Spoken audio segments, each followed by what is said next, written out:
बंगाल विधानसभा चुनाव का काउंटडाउन शुरू हो चुका है। मतदान के तिथि का अनाउंसमेंट हो चुका है। इस वक्त हमारे साथ केंद्र सरकार के केंद्रीय मंत्री गिरिराज सिंह है। सर, ये बताइए क्या होगा बंगाल में? बंगाल में बीजेपी के पक्ष में, जिसको लहर कहते हैं, मैंने नहीं सोचा था।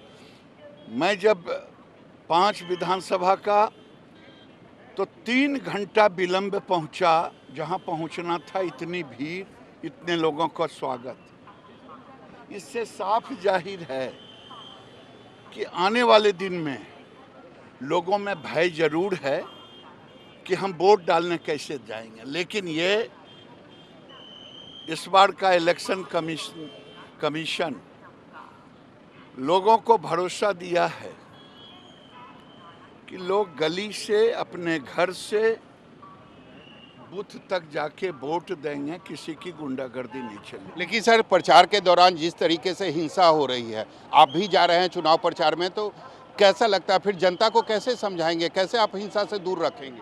चिंता मत करें, लोगों का भरोसा और विश्वास बढ़ रहा है कि इस बार का जो चुनाव होगा वो चुनाव गलियों में बम फोड़ करके धमकाने वाला चुनाव नहीं होगा।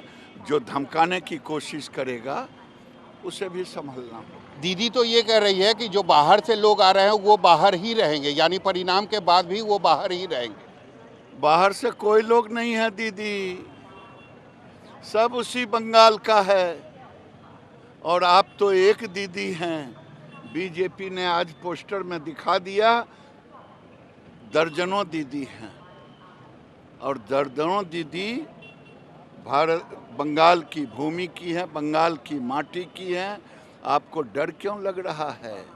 मुख्यमंत्री बनेगा उसी बंगाल की भूमि, उसी माटी के लोग और उन्हीं के नेतृत्व में सरकार। लेकिन चुनाव प्रचार के दौरान जिस तरीके से भाषा का जो मर्यादा है वह टूट रहा है, उसके बारे में क्या कहेंगे? ये तो फ्रस्ट्रेशन है।